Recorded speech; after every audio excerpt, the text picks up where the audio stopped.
Amin. Baik, kita masuk di pembahasan mengenai darah yang keluar dari farji perempuan atau wanita ya, ibu-ibu sekalian.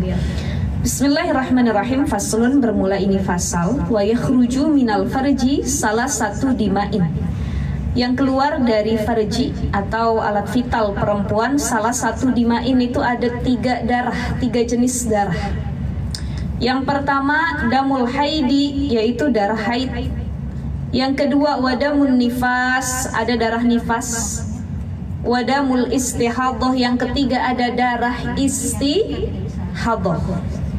Baik, kita ulas yang pertama dulu, damul haid, yaitu terkait darah haid. Fal haidu huwa damul khariju min farjil mar'ati ala sabilis sihhati min ghairil wiladati. Darah haid, saya yakin kalau bahasan haid sebenarnya ibu-ibu udah lebih hatam ya. Bahkan di sini mungkin sudah ada yang menopause. Jadi udah nggak ngalamin haid lagi gitu. Udah lupa ustazah saya bagaimana model haid itu gitu. Saking udah melewati masa-masa haid itu. Tapi kita ulas kembali karena hukum mempelajari tentang darah, baik itu haid, istihadah maupun nifas, hukumnya wajib bagi perempuan. Fardhatun 'alal muslimah. Jadi bagi seorang muslimah itu wajib. Perempuan dia dosa kalau nggak mempelajari bagaimana tentang haid. Suami pun kalau udah punya istri dia kudu belajar tentang haid. Aduh, tapi suami saya nggak ngerti ustazah tentang haid. Kalau istrinya lagi haid ditanya mulu udah kelar apa belum, begitu doang paling ngertinya ya. Oh udah suci apa belum? Jadi nggak ngerti hitungan haid, nggak ngerti ini masuknya istihadah kah, masuknya darah nifas kah atau haid kah. Maka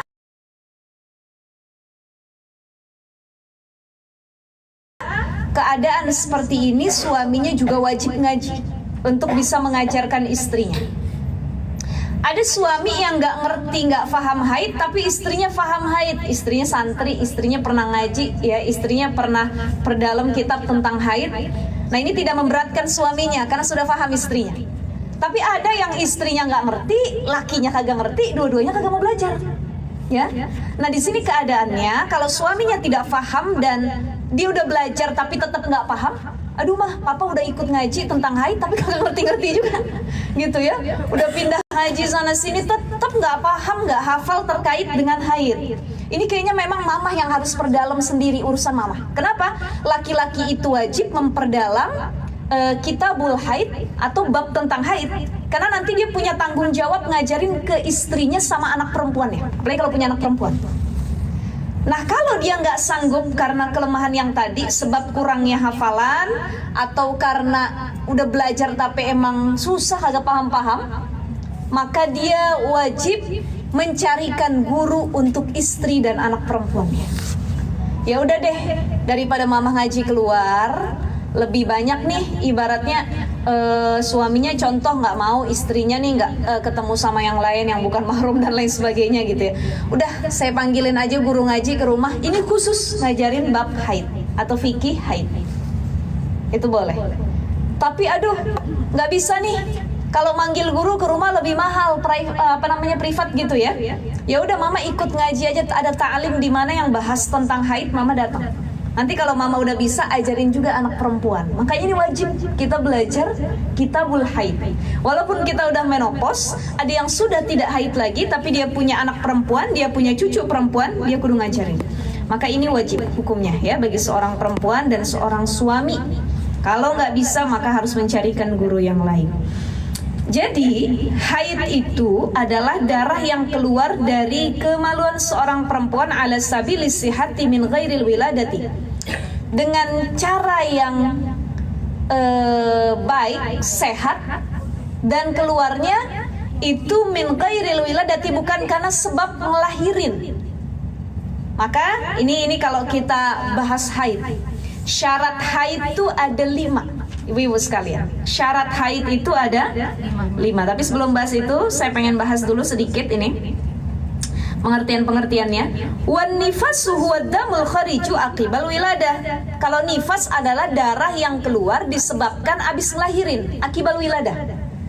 Baik abis ngelahirin, baik itu sudah jadi bayi yang dilahirkan, baik bayinya hidup ataupun mati, mohon maaf, atau sebab keguguran. Jadi melahirkan di sini bukan hanya melahirkan bayi di usia yang cukup, tapi ada yang keguguran, setelah itu pun disebut dengan nifas kalau dia keluar darah. Kemudian wal istihadatu, sedangkan darah istihadah huwa damu sababil khariju fi ghairi ayyamil haid wan nifas. Darah istihadah adalah darah yang keluar bukan pada hari-hari haid atau nifas. Jadi nanti kita bahas tuh apa bedanya tiga tadi, karena intinya di tiga darah ini, ya. Nah, secara di sini disebutkan siapa saja siapa saja makhluk yang keluar haid. Ada 4. Ya, walladhi yahidu minal makhluqati arba'atun. Ada 4 makhluk yang keluar haid. Ini jangan dikata perempuan doang yang keluar haid, ya. Jadi yang pertama al-mar'atu, perempuan, dia keluar haid. Yang kedua wad-dab'u, dab'u itu ya binatang gitu ya, dabu-dabu gitu. Itu dia juga keluar haid. Jadi di searching aja dabu itu apa gitu. Nanti di Google itu ya. Nah, ini disebutkan di kitabnya seperti itu. Kemudian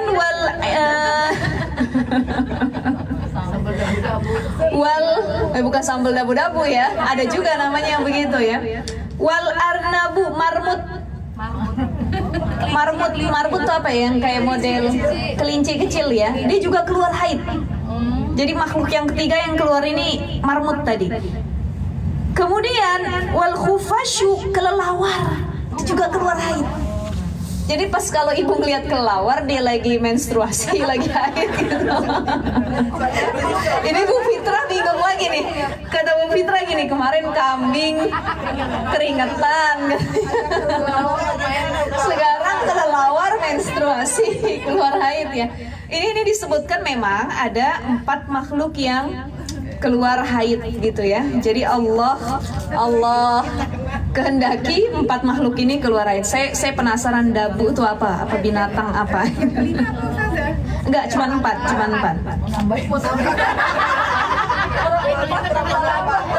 Jangan ditambahin nanti, ntar kambing lagi. Ad-dub'u, hewan bertaring ini. Oh iya, ad-dub'u ini juga saya baru denger ya. Kucing anjing enggak ya Ustaz? Kucing anjing enggak dia. Kalau ada kelelawar khusus Jawa Barat, itu lagi dari Bogor. Yang lucu siapa? Ini modelnya agak adobong. Kira apa harus cari yang bingung. Kok terbang itu kan mana-mana. Paling kita jadi kelelawar.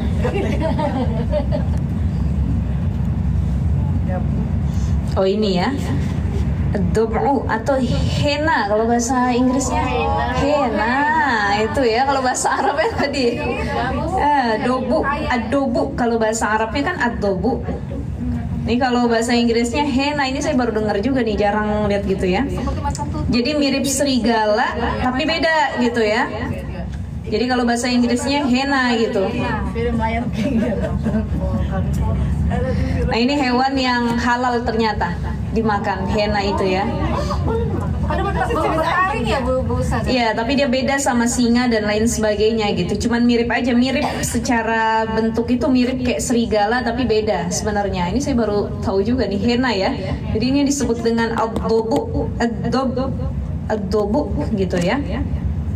Nah ini jadi yang pertama perempuan, yang kedua adobu tuh si hena itu, kemudian marmut, terus kelelawar.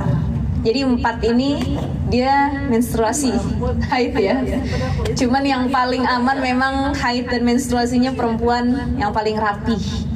Kita ada mandi wajibnya, ada pembalutnya. Ini kita nggak tahu kalau yang hewan-hewan lain tuh bagaimana ya. Jadi nggak usah dipikirin, ntar puyang sendiri pala kita itu pakai pembalutnya gimana, mandi wajibnya gimana. Udah gitu ya. Tapi kalau kita sebagai manusia ada tata cara ketika haid keluar, kemudian ketika suci dari haid apa yang harus dilakukan. Baik, kita lihat walahu asma, ada beberapa nama dari haid tuh. Yang masyhurnya tuh haid gitu ya.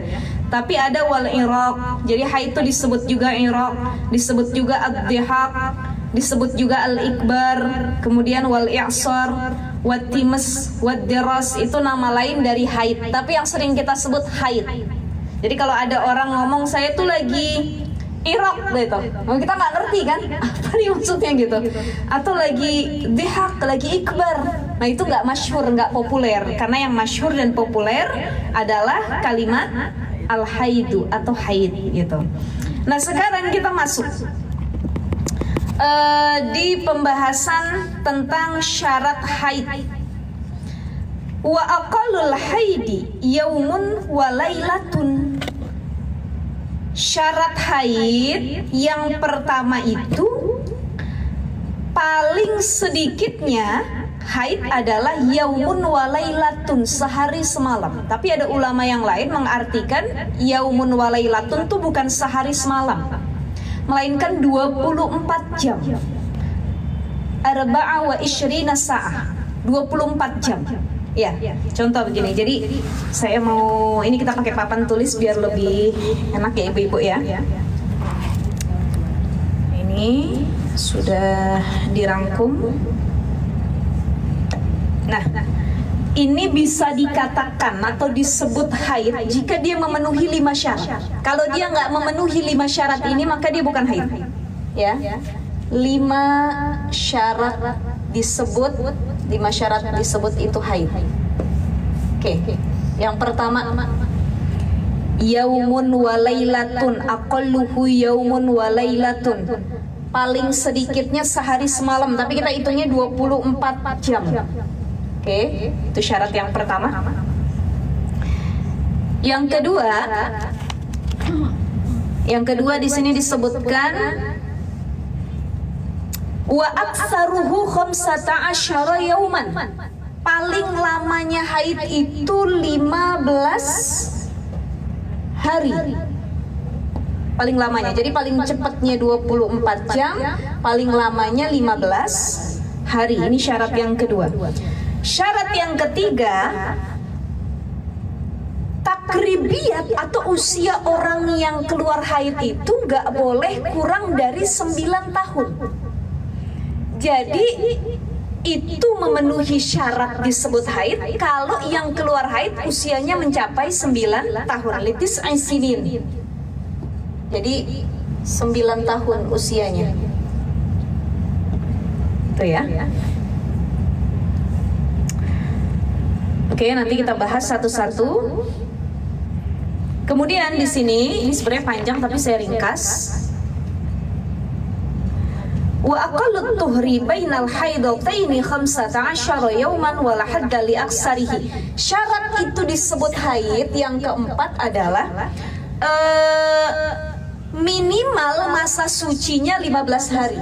Sebenarnya kalau masalah haid ini pusing nih, harus fokus kita ibu-ibu ya. Minimal sucinya 15 hari. Ini syarat haid yang keempat. Syarat yang kelima. Jadi 1, 2, 3, 4, 5.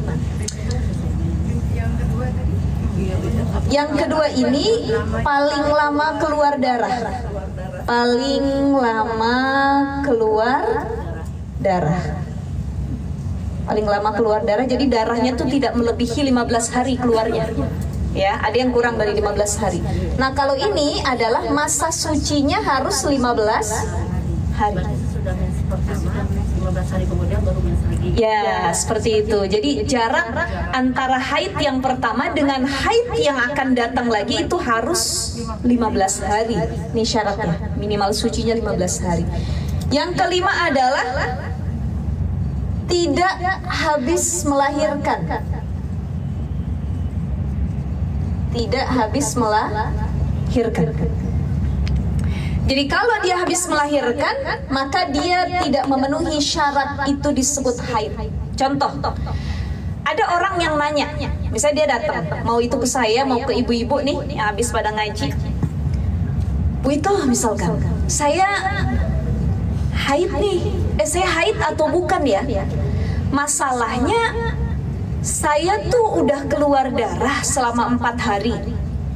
Dalam 1 hari itu saya keluar darah itu 2 jam. Misalnya hari Senin saya 2 jam, hari Selasa 2 jam, hari Rabu 2 jam, kemudian hari Kamis 2 jam. Kalau ditotalkan berarti darah yang keluar cuma 8 jam. Jadi sehari semalam atau 24 jam di sini bukan maknanya 1 harian saja. Misalkan ibu hari pertama haid hari ini. Ketika hari ini kita keluar haid sampai 24 jam nggak putus-putus, itu disebut haid. Sudah tentu. Tapi ada orang yang dia keluar hari ini cuman dari jam 7 sampai jam 9, abis itu suci nggak keluar lagi. Baru keluar besok. Keluar lagi besoknya abis zuhur. Berapa? 3 jam. Berarti hari ini 2 jam, besok 3 jam, sampai 5 dan 7 hari dia keluar, tapi begitu modelnya. Suci, bersih, bersih keluar, bersih keluar, bersih keluar. Itu masuk kategori haid kalau totalnya 24 jam. Walaupun keluarnya selama 5 atau 6 hari. Paham nggak ibu-ibu? Paham nggak? Ditotalin. Gitu. Paham ya? Total itu yang pas Kalau tidak sampai 24 jam, Itu bukan haid. nah berarti kan kita tidak tahu kalau itu haid atau tidak. Berarti kita udah nggak sholat, itu gimana? Jadi Dikodok nanti. Gitu. Makanya kita lihat dulu. Kita lihat nih. Gini. Kita waktu punya gini. Haid itu minimal berapa? Tadi 24 jam. Maksimalnya berapa? 15 hari. Ya, sehari semalam. Ada yang sehari semalam 24 jam dia full, habis itu dia besok suci. Nggak keluar haid lagi, maka dia sudah suci. Tapi ada yang dia keluar itu selama 15 hari, walaupun dia nggak full keluar 15 hari, tapi sudah melewati 24 jam, maka dia disebut dengan haid. Nah sekarang ada perempuan-perempuan yang punya waktu kebiasaan haid. Ini yang membedakan. Ini agak pusing nih kita bahas haid ya. Ya Bu Tiwi ya, bener ya. Jadi kalau haid nih agak pusing. Setrumnya agak kurang kenceng gitu. Tapi kalau bahasan yang lain setrumnya langsung lebih kenceng gitu. Wifi-nya lebih kenceng gitu ya. Nah gini. 15 hari ini adalah waktu paling lama. Jadi paham nggak ibu-ibu? Patokannya tuh 24 jam. Walaupun kita haid waktu kebiasaan disebut dengan waktu mu'tadah. Nih waktu mu'tadah ini misalkan saya punya waktu kebiasaan haid itu dalam 1 bulan. Kalau lagi muncul haid itu 7 hari. Ya. Saya nggak pernah nih haid lebih dari 7 hari. Kurang dari 7 hari pernah. Ketika saya haid selama 7 hari full, dari hari pertama sampai hari ke-7 itu full, paling ada kosongnya bentar aja, berarti itu haid, karena sudah melebihi 24 jam dan tidak lebih dari 15 hari. Kalau hitungan haid yang keluar 24 jam ini melebihi 15 hari, maka itu bukan lagi haid. Agak connect ibu-ibu. Ini kalau pusing berarti kita udah mulai masuk nih. Gitu ya. Udah mulai masuk nih berarti nih. Paham ya? Jadi minimal haid adalah 24 jam, maksimalnya 15 hari. Dan kalau haidnya biasanya 6 sampai 7 hari, kemudian dia bersih, dia suci, dia bersih, dia suci, dia keluar haid, dia suci, dia keluar haid, tapi totalnya sudah melewati 24 jam haid yang keluar, maka itu haid. Tapi kalau belum melewati 24 jam, misalkan hari ini cuma keluar sejam, besok sejam, sampai 7 hari berarti totalnya cuma 7 jam. Belum masuk kategori sehari semalam, nah itu bukan disebut haid. Bisa jadi cuma darah fasad ataupun darah istihadhah. Nah, nanti bisa diqadha sholatnya. Tapi jarang yang seperti itu. Kebanyakan perempuan misalkan dia 3 hari haid, itu full dia haid tuh 3 hari, sehari semalam.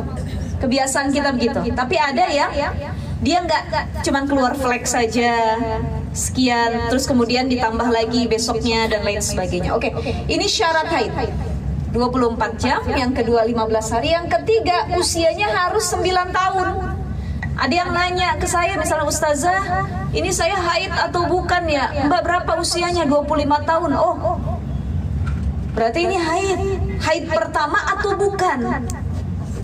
Iya, kayaknya ini saya baru pertama kali haid. Jadi gini ya, terkait masalah haid, ibu-ibu sekalian, minimal usia keluar haid adalah 9 tahun. Jadi kalau ada anak usia 8 tahun atau 7 tahun yang belum mencapai usia 9 tahun dia keluar haid, keluar darah, maka itu bukan haid. Karena batas orang disebut keluar itu darah haid harus usia 9 tahun. Litis isinin dalam kitab kita fikih. Ibu punya anak masih 6 tahun, mama keluar darah katanya dari farjinya. Bisa jadi itu darah fasad, kecelakaan ataupun yang lain, bukan darah haid. Karena batasnya harus 9 tahun. Ada yang nanya sama saya, usianya 25 tahun. Oh, udah lebih dari 9 tahun. Berarti dia masuk syarat haid nggak? Masuk. Ya. Harus 9 tahun minimal usianya. Yang keempat, ada yang datang lagi, Ustazah, ini saya haid atau bukan ya? Kok dalam sebulan saya keluar haid 2 kali, keluar darah 2 kali, perasaan baru kemarin deh. Sekarang udah keluar lagi, hitungnya gimana ya? Ini dia lupa lagi, lupa dicatat, lupa dihitung. Syarat disebut haid adalah ketika dari haid yang sebelumnya menuju haid kedua yang baru datang, itu masa sucinya jaraknya harus 15 hari. Paham ibu-ibu? Paham? Contoh, saya haid dari tanggal 1 sampai tanggal 15.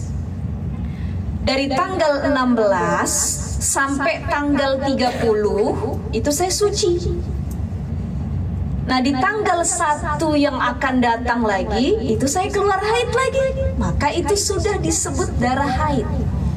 Karena dijarakin antara 2 haidnya itu 15 hari suci. Kalau kurang dari 15 hari sucinya, maka itu disebut dengan darah istihadhah, bukan darah haid.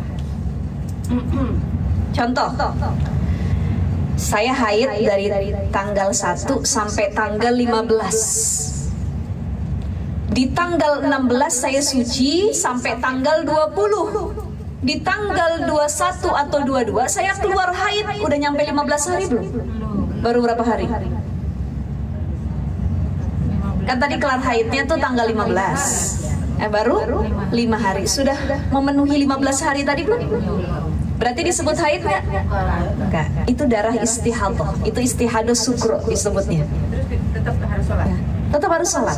Jadi kalau istihadhah itu beda sama haid. Darah istihadhah keluar secara bentuknya, warnanya juga beda biasanya kalau darah penyakit istihadhah ini. Kita harus tetap sholat, walaupun dengan pakai pembalut. Jadi tetap pakai pembalut, kita bersihkan, kita jaga tuh darah tersebut, tapi tetap melaksanakan sholat, puasa, baca Quran, zikir itu diperbolehkan. Enggak. Karena kita udah tahu hitungannya. Ya, ibu-ibu ya. Jadi minimalnya harus 15 hari. Ternyata dari haid pertama ke haid berikutnya, ke keluar darah berikutnya jaraknya cuma 10 hari. Masuk haid atau tidak? Tidak. Karena harus 15 hari. Tapi bu saya kan suka ada yang mundur atau maju gitu. Nah itu dilihatnya dari masa sucinya. Bu itu terakhirnya. Nanti kita bahas nih istihadhah lebih panjang, tapi kita bahas haid dulu. Kurang lebih haid itu syaratnya disebut haid kalau dia sudah melewati masa suci minimal 15 hari. Tapi ada orang yang lebih dari 15 hari masa sucinya. Misalkan 20 hari dia suci, 25 hari dia suci. Rata-rata kita kan masa sucinya berapa? Ibu ingat nggak? Biasanya kalau menghitung kehamilan pasti ingat nih. Udah lama ya. Biar nambah lagi mudah-mudahan deh habis ini. Ya.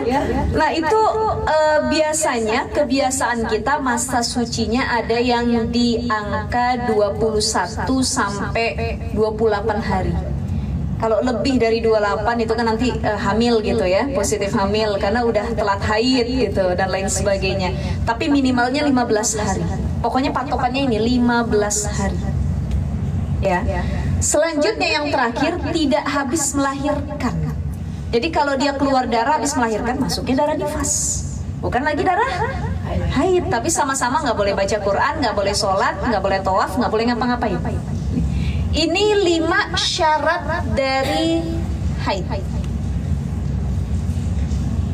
Sebenarnya kalau bahas haid ini panjang gitu ya, Ibu. Syarat pertama tadi kan darah haid 24 jam. Kan ada yang sebagian dari kita yang haid, oh ada flek, terus ternyata yang hari berikutnya baru flek lagi. Nah, supaya yakin antara flek ini terus kita tetap sholat boleh nggak, Ustazah? Kalau selama dari masa itu ke masa keluar flek keesokan harinya kita kosong, bersih, maka itu harus bersuci, sholat. Harus tetap sholat. Ya. Harus tetap sholat. Ada dari sebagian kita yang memang udah nggak usah tunggu aja gitu. Flek dulu beberapa hari baru banyak gitu kan. Jadi kalau yang sekarang tetap sholat aja ya Ustaz. Jadi kalau misalkan keluar cuman bentar nih 1 jam, baik itu ngeflek ataupun darah, habis itu suci, keluar lagi besok habis zuhur. Maka dari waktu kita sudah bersuci nggak keluar lagi sampai keluar itu harus sholat. Perlu mandi wajib nggak, Ustazah? Perlu mandi wajib, iya.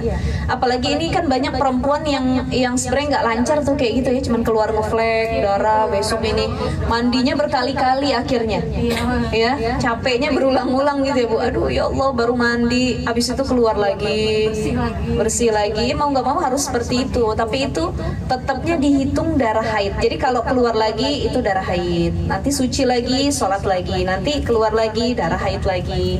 Tidak diperbolehkan sholat gitu ya. Nah misal kita keluar haid pertama kali di waktu sholat, kalau kita udah sholat kita nggak perlu mengqadha sholat tersebut. Tapi kalau kita keluar haidnya sebelum sholat itu wajib diqadha. Misal saya mau sholat zuhur, ketika saya mau sholat zuhur udah wudhu, tiba-tiba saya ngerasa kok ada yang keluar ya, kayaknya di pakaian dalam ya. Saya cek ke kamar mandi, ternyata keluar haid. Padahal saya belum sholat zuhur dan udah masuk waktu zuhur. Maka ini harus diqadha. Tapi kalau ibu-ibu habis sholat nih, habis sholat zuhur, assalamualaikum warahmatullah, assalamualaikum warahmatullah, begitu lagi doa, kok kayak keluar apa nih ya? Begitu dilihat haid, nah itu nggak perlu diqadha sholat zuhurnya karena sudah melaksanakan sholat dengan sempurna. Kalau keluarnya di pertengahan sholat, maka sholatnya batal dan harus diqadha. Tuh, ya ibu-ibu ya. Baik, ini terkait dengan haid. Ada lagi pertanyaan?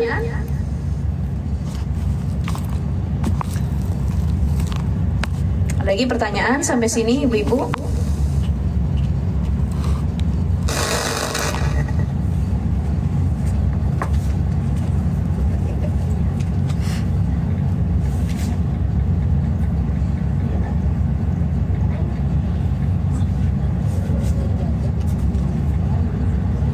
Nah, tadi haid kita bahas, kita masuk ke nifas, ya.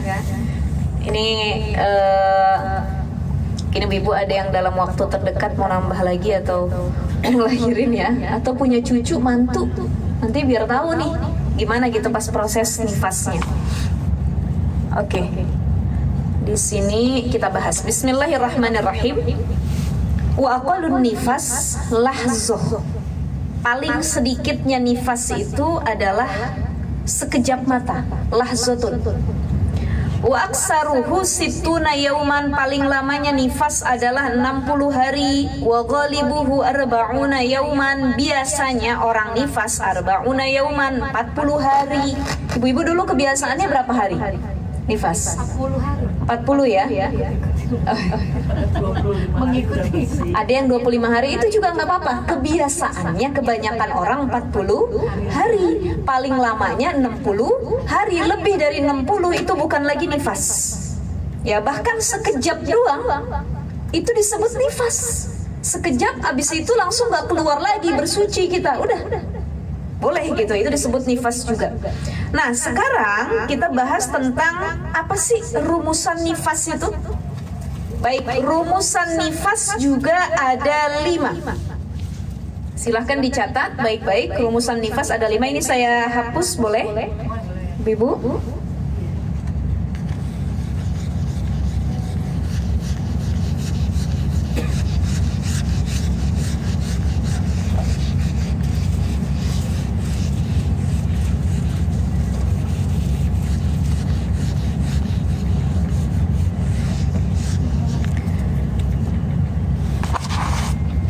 Rumusan nifas ada 5.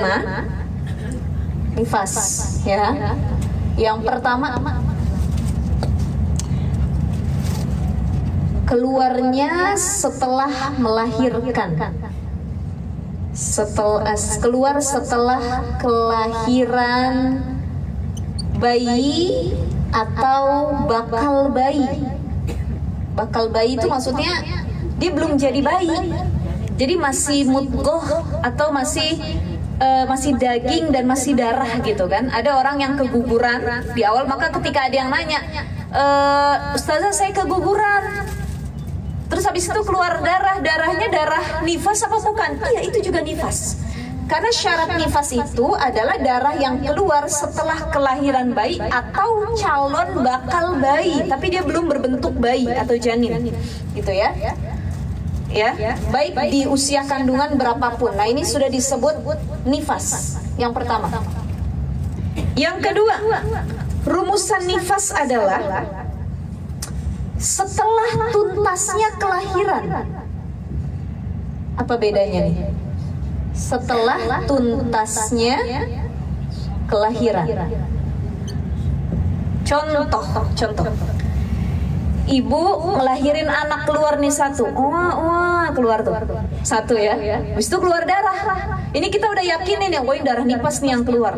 Ternyata 1 jam kemudian yang ada di perut kita nih nggak cuma 1 tuh bayi, ada 2 atau 3. Cuman kata dokter dia nggak mau keluar sekarang, ditunggu sejam kemudian baru keluar lagi.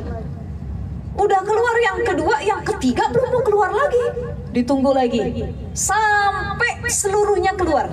Jadi disebut dengan setelah tuntasnya kelahiran. Jadi kalau misalnya itu anak kembar atau ada beberapa anak di dalam perut itu, harus keluar semuanya dulu, baru itu disebut dengan nifas. Anak kucing kan begitu ya, 10 dia keluar langsung ya. Ada ibu ini kasih pembalut ke kucing kalau dia lagi nifas. Ya, jadi seperti itu ya, seperti itu rumusannya setelah tuntasnya kelahiran. Jadi kalau belum tuntas atau ari-arinya belum keluar semua, itu belum disebut nifas. Harus keluar dulu, dikeluarin dulu semuanya. Baik itu dalam prosesinya normal ataupun sesar. Ya. Yang ketiga, rumusan nifas. Rumusan nifas yang ketiga itu darah tidak lebih dari 60 hari. Darah tidak lebih dari 60 hari. Kalau lebih dari 60 hari nanti dia bercampur hukumnya antara nifas, haid dengan istihadah. Jadi tidak lebih dari 60 hari. Bingung ibu-ibu katanya. Lanjut jadi 70. Kebanyakan ya. Tapi kalau kebiasaannya memang kan kata para ulama wa ghalibuhu arba'una yauman. Biasanya orang 40 hari.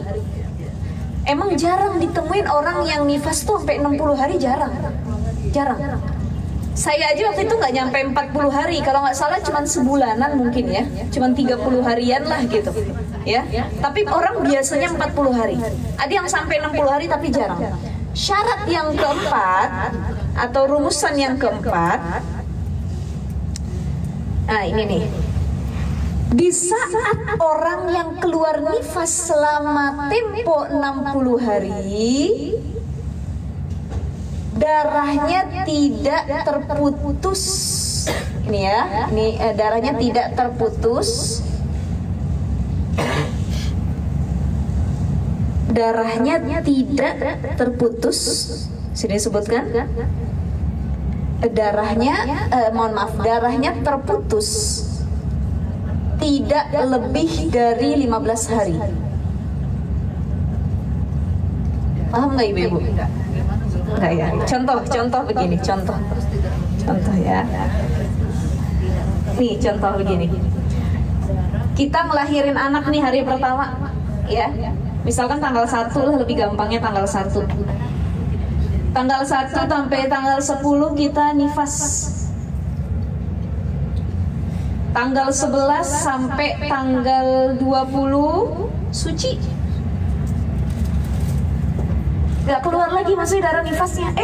Tanggal 21 sampai tanggal 30 kita keluar lagi. Maka ini disebut masih dalam nifas, bukan haid atau istihadah. Karena masih literan yang 60 hari itu ya. Ya, karena sucinya itu tidak lebih dari 15 hari. Tapi kalau kejadiannya begini, 1 sampai 10 nifas, 11 sampai 28 suci, 29 sampai seterusnya itu adalah keluar lagi. Coba ibu-ibu dihitung 11 sampai 28 sudah melewati 15 hari belum? Sudah. Maka ini bukan lagi disebut darah nifas, tapi di sini yang keluar darah haid. Paham ya, ibu ya? Jadi pokoknya dalam tempo 60 hari dia suci, keluar darah, suci, keluar darah, nggak boleh lebih dari 15 hari. Jadi darah yang terputus itu tidak lebih dari 15 hari, itu masih dalam kategori nifas. Kalau dia sudah melebihi 15 hari, maka dia sudah jenis darah yang lain, yaitu darah haid. Jadi ternyata nifas nih, ini saya cuma keluar 1 sampai tanggal 10. Berarti saya nifas nih cuma 10 hari. Setelah itu keluar lagi bukan darah nifas masuknya, tapi darah haid gitu. Ya. 11 sampai 28 kita kan nggak tahu saja. Masih nifas apa bukan gitu kan. Masih nungguin bersih. Ini suci berarti harus sholat. Sholat. Kalau sudah lewat 15 hari yang keluar berikutnya adalah darah haid. Darah haid, bukan lagi nifas. Gitu. Tapi kalau misalkan tadi kejadiannya begini nih, 1 10 nifas, 11 sampai 20 suci, 21 sampai 30 keluar lagi nifas lagi, 31 sampai 40 nih, hitungannya 10 hari 10 hari ya Bu ya. 31 sampai 40 suci, 41 sampai 50 nifas misalkan. Ya. Maka di sini 51 sampai 60 suci, ini udah keluar nih nifas kita. Nanti kalau keluar lagi, maka dia haid. Kenapa? Karena sudah melewati 60 hari, temponya tuh udah melewati 60 hari tadi. Yang menjadi had atau batas menurut para ulama, orang nifas itu maksimalnya di 60 hari. Lebih dari 60 hari bukan lagi nifas. Ya. Sampai sini 11 sampai 20 yang suci itu apa kita tetap sholat? sholat, tetap sholat. Pokoknya kalau sudah kita yakin tidak ada syak keraguan, darah ini nggak keluar udah, gitu kan? Itu kita langsung bersuci dan sholat langsung. Tapi kalau masih ada ngeplek itu masih, gitu. Jadi dilihat nih ngeflek atau tidak. Maka kata Sayyidatuna Aisyah, ini salah satu ajaran beliau itu ngelihat masih ada darah haid atau darah nifas atau darah sisa, itu jangan lihat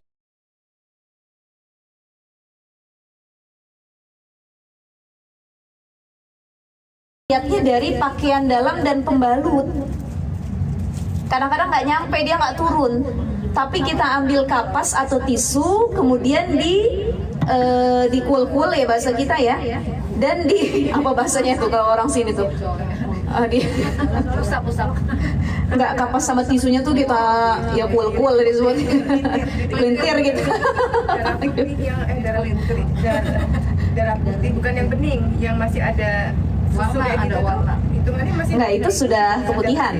Keputihan. Jadi kalau ngeflek itu kan masih kecoklatan warnanya. Terakhir biasanya kan sampai ada yang darah bukan Cairannya keputih. Cairannya putih. Nah, kalau cairannya sudah masuk warna putih, maka itu sudah bukan lagi darah haid, tapi sudah tadi cairan keputihan atau cairan-cairan yang lain, bisa mazi dan lain sebagainya gitu ya. Nah, kalau sisa-sisanya itu biasanya masih warna kecoklatan, keruh-keruh kecoklatan. Itu biasanya kita bisa tuh ngebandingin antara keputihan sama ngeflek tuh beda, gitu ya, Bun ya. Ya, jadi seperti itu tadi yang keberapa, rumusan keberapa? Keempat. Jadi rumusan yang pertama, darahnya harus keluar setelah kelahiran bayi atau calon bakal bayi. Baik itu kelahirannya normal, sesar, baik itu bayinya masih hidup ataupun sudah tidak ada, baik yang sudah jadi bayi atau bakal bayi, cuman darah doang, maka itu disebut dengan nifas, orang yang keluar setelah itu. Yang kedua, setelah tuntasnya kelahiran. Jadi kalau belum tuntas, masih ada yang kudu dikeluarin dari perutnya, itu belum disebut nifas. Harus tuntas dulu keseluruhan. Yang ketiga, rumusannya darah tidak lebih dari 60 hari. Yang keempat, pada tempo 60 hari sebagai batas keluarnya darah nifas, itu darah terputusnya tidak lebih dari 15 hari. Dan yang kelima, darah belum berlalu, darah ini belum berlalu 15 hari dari hari hak kelahiran. Paham nggak ibu-ibu?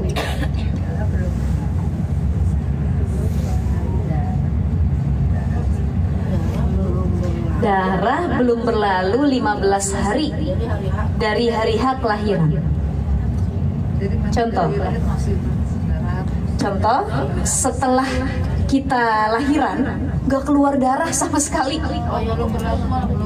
Ya jadi itu belum berlaku nifas tuh. Jadi nggak keluar darah. Ada yang abis dia lahiran dia cuman keluar darah wilada. Jadi darah wilada kan darah yang keluar sama bayi itu ya.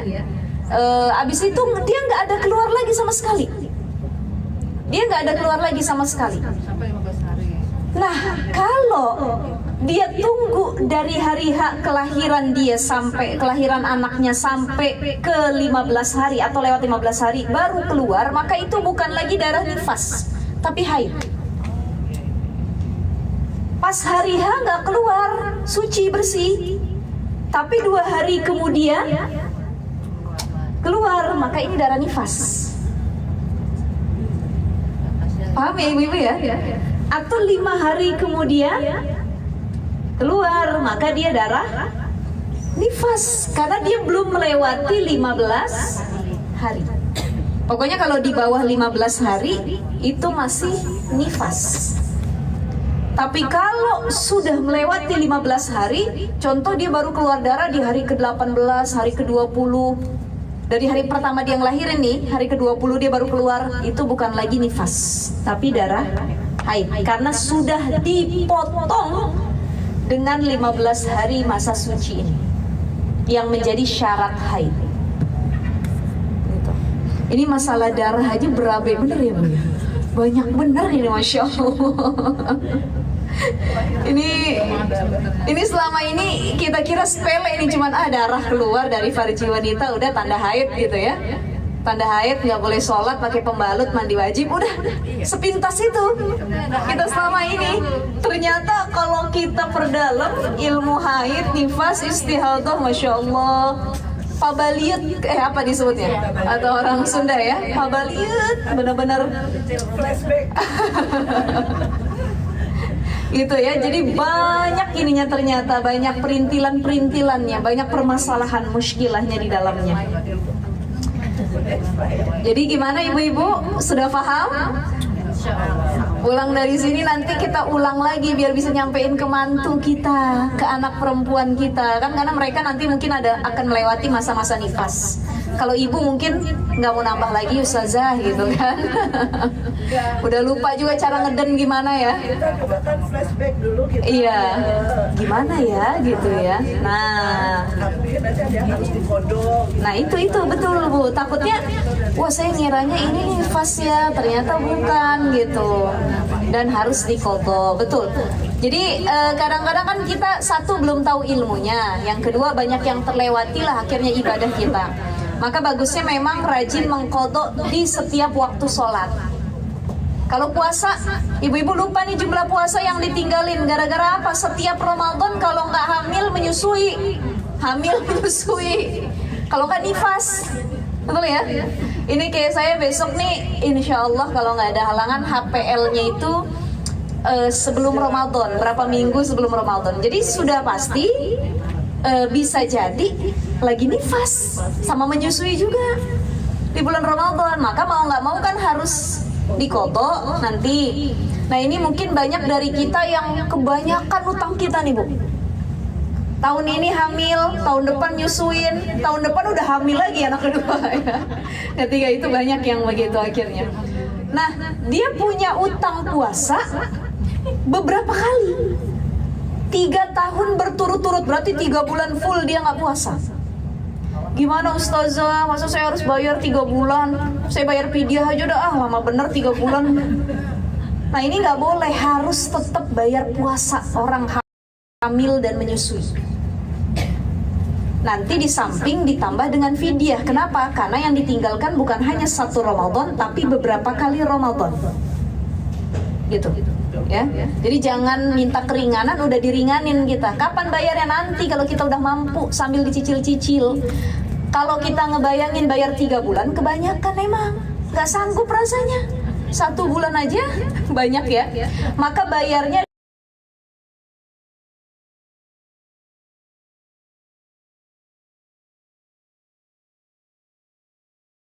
dengan bukan bayar kodoknya itu biar kita nggak kerasa berat. Coba kita bayarnya sambilan puasa Senin Kamis. Jadi niatnya mah puasa Ramadan, puasa kodok Ramadan, tapi dilakukan pada Senin dan Kamis. Jadi kerasanya ringan tuh, ya nggak kebayang 3 bulan full gitu harus dibayar. Gitu ya ibu-ibu ya. Jadi itulah rumusan nifas ada 5. Yang pertama dia harus keluar setelah kelahiran bayi atau bakal bayi. Yang kedua setelah tuntasnya kelahiran. Yang ketiga darah tidak melebihi dari 60 hari, batas yang sudah ditetapkan oleh para ulama. Kemudian yang keempat 60 hari tempo darahnya itu. Jika dia keluar suci, keluar lagi suci, keluar lagi, itu tidak lebih dari 15 hari terputusnya. Lihat dia melahirkan itu darahnya belum berlalu lebih dari 15 hari, maka itu tetap disebut dengan nifas, bukan haid, gitu ya. Ada pertanyaan sampai sini ibu-ibu? Silahkan.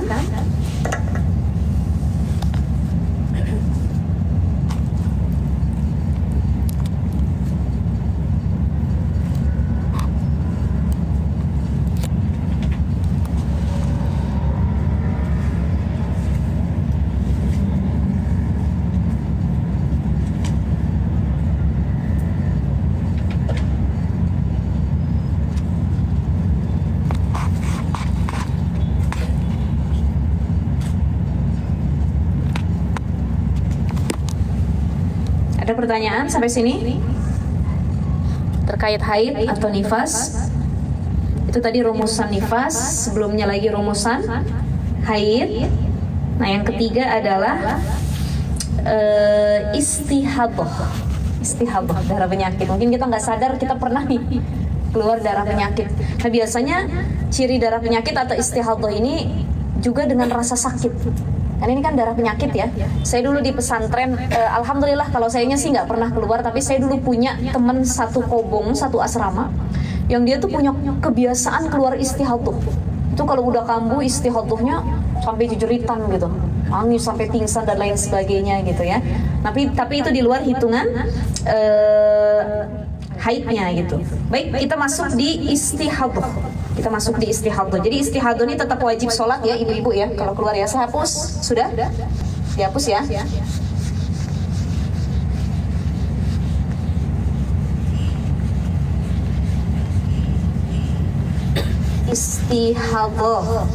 Istihadhah. Tadi apa pengertian dari istihadhah? Wal istihadatu huwa damu sababil kharij fi ghairi ayyamil haid wa nifas, darah yang keluar selain darah haid dan darah nifas. Istihadhah terbagi dua. Ya, jadi pembagiannya istihadhah terbagi dua. Istihadhah ini terbagi dua. Ada istihadhah sugro, ada istihadhah kubro. Kalau istihadhah sugro nih melihatnya gampang. Ya, melihatnya gampang. Contoh yang tadi, waktu suci antara dua haid itu minimal berapa ibu? 15 hari. Antara haid yang pertama dengan datang lagi haid berikutnya adalah 15 hari. Kalau kita keluar darah kurang dari 15 hari, maka ini disebut dengan bukan haid tapi istihadhah. Ya. Bukan disebut dengan haid tapi istihadhah, darah yang keluar. Contoh tadi, keluar haid dari tanggal 1 sampai 15 haid. Kemudian dari tanggal 16 sampai tanggal 20 suci. 21 keluar lagi sampai tanggal 25 atau tanggal 28. Nah, ini bukan lagi haid tapi istihadhah. Gitu. Ya. Jadi istihadhah sugro itu adalah seperti ini hitungannya. Ketika ada orang dia haid, kemudian untuk masuk ke periode haid berikutnya dia belum melewati masa suci sebanyak 15 hari atau kurang dari 15 hari gitu. Tapi kalau sudah lebih dari 15 hari jatuhnya haid. Yang tadi saya bilang, kan ada orang haid nih sampai tanggal 15, dia datang misalnya ke saya, "Ustazah, kok ini saya keluar haid lagi ya? Kemarin habis suci 5 hari." Gitu, berapa kemarin haidnya? 15 hari contoh. Nah, sekarang udah suci 5 hari, ini saya keluar lagi. Oh, berarti sucinya belum sampai 15 hari. Itu masuknya sudah darah istihadhah. Maka keluar lagi walaupun berhari-hari, itu istihadhah tetap harus sholat. Walaupun pakai pembalut. Gitu. Yang kedua, istihadhah kubro. Ini agak sulit ini memahaminya. Istihadhah kubro. Insyaallah ya. Nah, istihadhah kubro rumusnya ada 2. Rumus istihadhah kubro ada 2. Darah melebihi 15 hari. Lebih 15 hari. Yang kedua adalah bersambung darah antara haid dengan istihadhah. Bersambung darah haid dan istihadhah. Darah haid dan istihadhah ya. Bersambung darah haid dan istihadhah.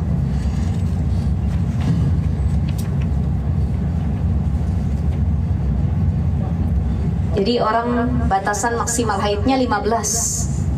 Di 16 nih dia keluar, itu darah haid atau istihadhah gitu.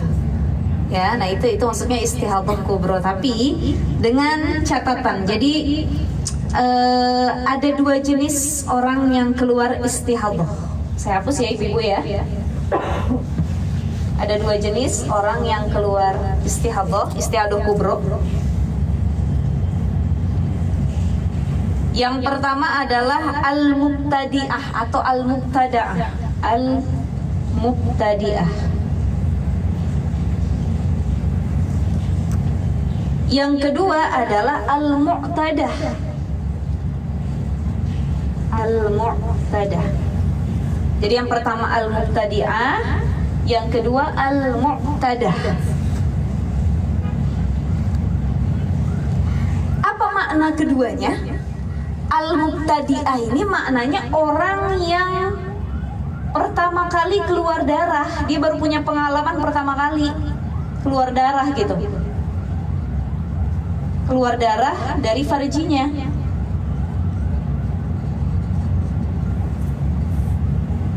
Jadi punya pengalaman keluar darah tuh baru kali ini. Belum pernah sebelumnya tuh dia ngerasain kayak gini. Ya. Yang kemudian al-mu'tadah adalah orang yang sudah berkali-kali haid. Jadi punya waktu kebiasaan haid. Sudah punya pengalaman keluar darah ya. Punya pengalaman keluar darah. Oke.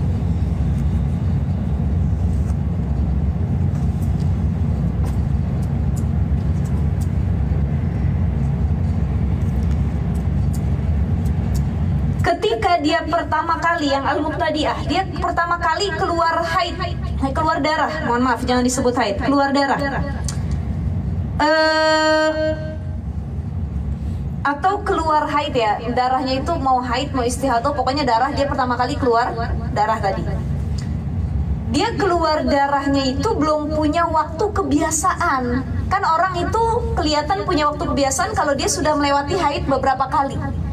Saya tanya deh sama ibu-ibu, waktu itu kan masih haid, mungkin sekarang juga masih haid ya. Ibu-ibu biasanya kalau keluar haid tuh berapa hari? Paling lama 7, ada yang 5, ada kebiasaannya 7 ya, 5 sampai 7 hari atau 6 sampai 7 hari. Ada yang pernah 15 hari? Enggak. Atau mungkin yang pakai IUD kan dia ada yang sampai 10 hari gitu ya, lebih lama ya. Tapi kebiasaannya yang sering banget datangnya itu tiap bulan tuh ya 7 hari gitu. Nggak lebih dari itu namanya mu'tadah karena udah punya waktu kebiasaan keluar haid. Kalau al-mubtadi'ah atau al-mubtada'ah itu bingung, dia belum bisa nentuin dia tuh kebiasaannya berapa hari keluar darah. Nah dia dapat haid. Jadi yang al-mubtadi'ah ini contoh, dia haid nih ya. Ketika dia haid kok sampai 15 hari ini haid pertama ini 15 hari dia. Apakah 15 hari ini dihitung seluruhnya haid atau juga istihadah? Maka di sini para ulama mengembalikan hukumnya kepada kebiasaan atau umumnya orang haid itu kebiasaannya 6 sampai 7 hari. Kan 15 ini paling lama. 6 sampai 7 hari. Jadi kalau ada orang yang baru pertama kali keluar haid, kemudian dia keluar haid sampai 15 hari, 16 hari, 17 hari, contoh gini. Dia keluar darah 18 hari. Mana yang haid, mana yang istihadah? Pasti jawaban kita apa? Istihadahnya 3 hari, haidnya 15 hari. Itu jawaban simple. Tapi kita nggak bisa menentukan demikian. Kata para ulama, kembalikan hukumnya kepada orang umumnya haid 6 sampai 7 hari. Jadi hitunglah dia haid 7 hari, selebihnya adalah istihadah. Begitu. Bukan. Ini maksimal tuh maksudnya orang yang punya kebiasaan. Jadi kayak misalnya saya haid 15 hari, bulan depan 15 hari terus, 15 hari lagi. Nah ini kan untuk hitungan hari pertama, buat dia jaga-jaga jangan sampai 15 hari dia ninggalin sholat seluruhnya. Tapi ternyata dia haid di bulan yang akan datang, bulan yang akan datang lagi tetap 15 hari. Oh berarti waktu kebiasaan haidnya 15 hari. Dia nggak salah kalau kemarin dia sholat, karena untuk masih mengira-ngira, mengembalikan hukum. Karena pertama kali pengalaman, ya ini haidnya 15 hari, emang atau istihadah selebihnya. Maka kata para ulama, ambil umumnya masa haid itu 6 sampai 7 hari. Gitu ya.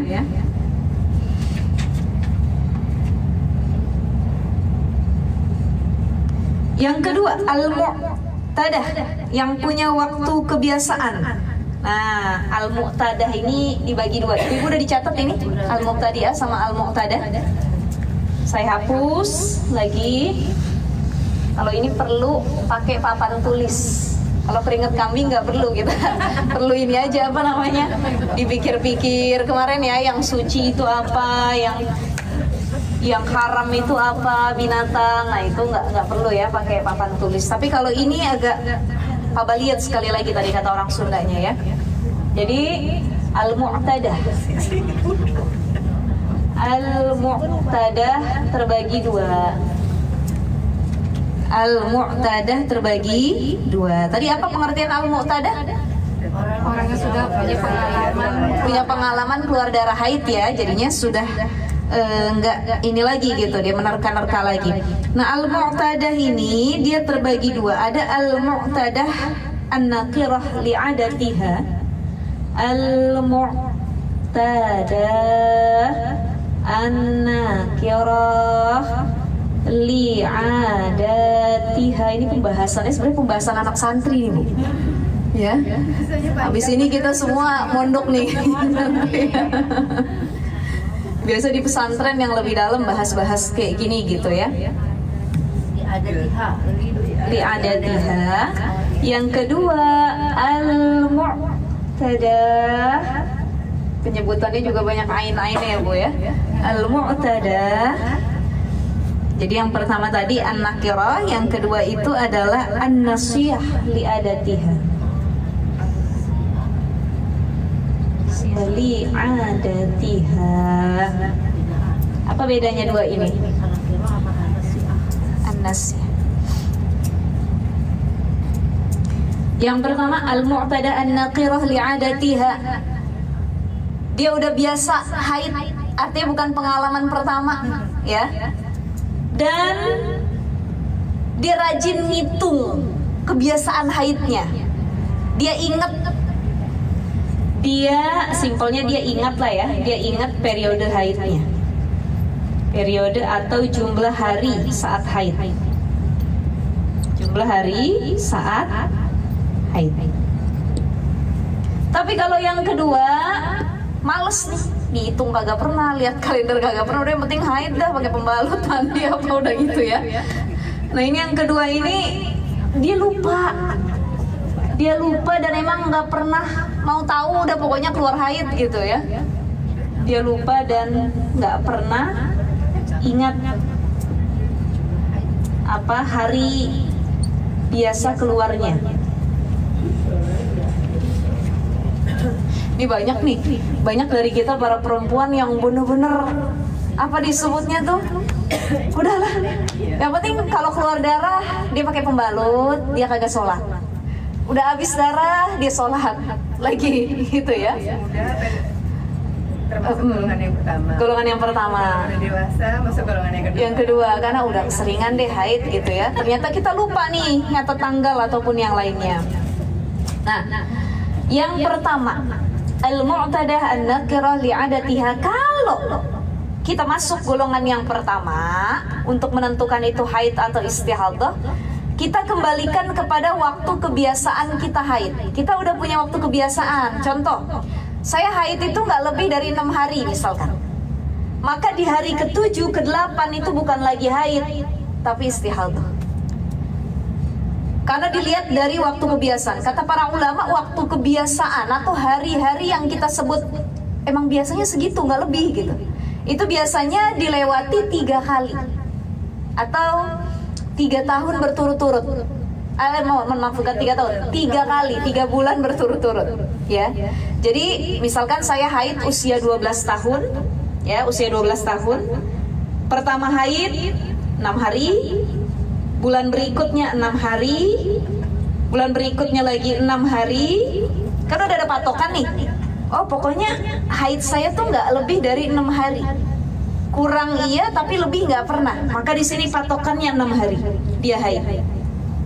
Kalau dia keluar haid lebih dari 6 hari atau 7 ya, 6 sampai 7 tuh masih masuk kategori umumnya keluar haid. Nyata dia keluar 8 hari, 9 hari, 10 hari, itu bisa jadi bukan haid lagi tapi istihadah. Karena dilihat dari waktu kebiasaannya. Tapi kalau dari awal dia sudah keluar 15, selanjutnya 13 hari, dan lain sebagainya. Maka ini masuknya haid, bukan istihadah, karena kebiasaan dia kan dari awal emang 15 hari keluarnya. Gitu. Ya, jadi ibu-ibu harus dihitung dari waktu kebiasaan keluar haid. Karena dia ingat waktu keluarnya kapan, maka dia tahu ini bukan haid tapi istihadah dan saya harus sholat walaupun tetap keluar dia. Karena udah ada catatan dan dia ingat. Yang kedua, ini modelnya kayak yang tadi, al-mubtadi'at atau al-mubtada'at. Kalau udah berkali-kali tapi lupa terus pokoknya. Berapa hari dia haid ya, yang penting keluar tadi. Maka kata para ulama sekali lagi untuk kategori yang kedua ini, hukumnya untuk melihat istihadah atau bukan dikembalikan sebagaimana hukum mubtada'at tadi.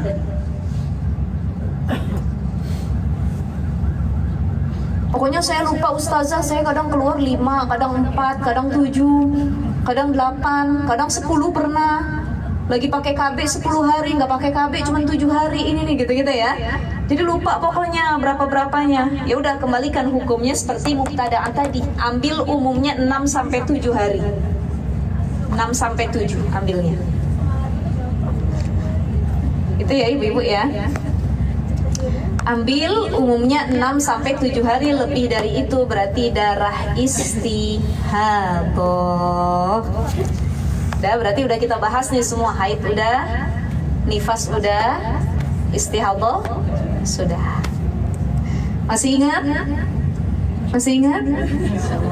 Harus dibaca lagi kayaknya ustazah tadi itu ya. Catatannya. Baik. Ada pertanyaan sampai sini? Sekali lagi, orang yang istihadah masih boleh sholat, boleh puasa, kemudian boleh melakukan yang lain-lain, pokoknya seperti orang yang nggak haid gitu, termasuk mohon maaf hubungan suami istri. Cuman kan nggak enak ya, lakinya geleh juga bahasa kitanya tuh, ya apa sih kok banyak darah gini gitu ya. Biasanya nggak ditahan dulu gitu, tapi itu diperbolehkan karena dia bukan haid. Beda sama darah haid yang disebut dengan darah kotor. Tapi istihadah itu kan darah penyakit juga ya, jangan sampai kita keluar darah tapi malah melakukan hubungan seksual atau hubungan intim dengan pasangan gitu ibu-ibu. Terus tawaf juga boleh, baca Quran juga boleh. Yang diperhatikan adalah bagaimana ketika kita sholat dan datang ke masjid itu darahnya nggak bercecer walaupun lagi istihadah. Boleh, boleh, baca Quran boleh, memegang mushaf boleh, berpuasa boleh, sholat baik sunnah maupun yang wajib juga boleh gitu ya. Itu bagi orang yang istihadah, karena istihadah beda dengan haid.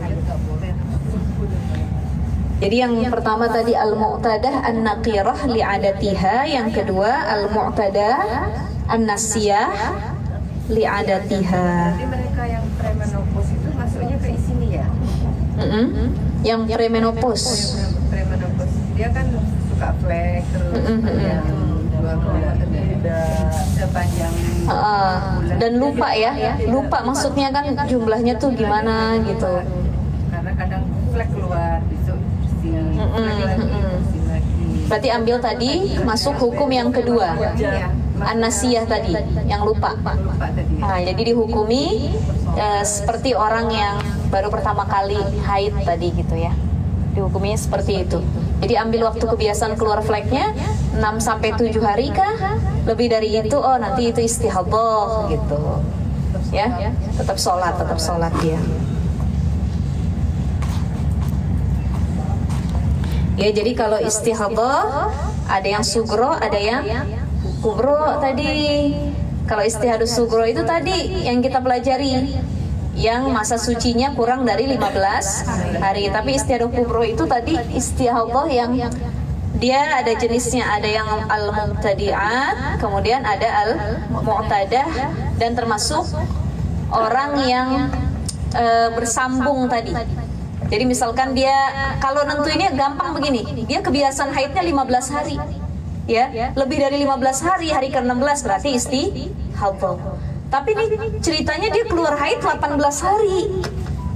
Mana yang istihadah, mana yang haid? Nah, maka dikembalikan ke sifat umumnya orang haid itu 6 sampai 7, berarti selebihnya sampai tanggal 18 itu adalah istihadhah. Itu kurang lebih seperti itu ibu-ibu. Iya, harus di ini ya. Cara mengkodonya gimana? Di setiap waktu sholat aja. Iya. Dua kali. Nah gitu. Misalkan kita sholat zuhur hari ini, kita ngerasa kok kayaknya saya punya utang sholat ya zuhur, tapi nggak tahu zuhur kapan tuh. Tapi ingat pokoknya ada utang sholat zuhur. Ya udah habis sholat zuhur hari ini, setelahnya kita bangun lagi untuk melaksanakan qadha zuhur. Yang nggak tahu kapan tuh. Udah pernah tinggalin. Niatnya kali ya. Tapi niatnya sama. Niatnya itu bukan lagi adaan, tapi qadhaan. Saya pernah sampaikan waktu itu di awal. Jadi kalau kita masih sholat di waktu sholat tersebut, itu disebutnya adaan. Usolli fardhu zuhri 4 raka'atin mustaqbilal qiblati adaan lillahi ta'ala. Kenapa? Masih waktu zuhur. Ternyata ibu-ibu ketiduran zuhur, nggak sempat sholat. Bangunnya jam 4:30 udah masuk asar. Dikodo nggak? Kodo. Maka niatnya bukan lagi adaan, tapi kodoan. Kenapa kodoan? Karena waktu zuhurnya udah habis. Usolli fardhu zuhri 4 raka'atin mustaqbil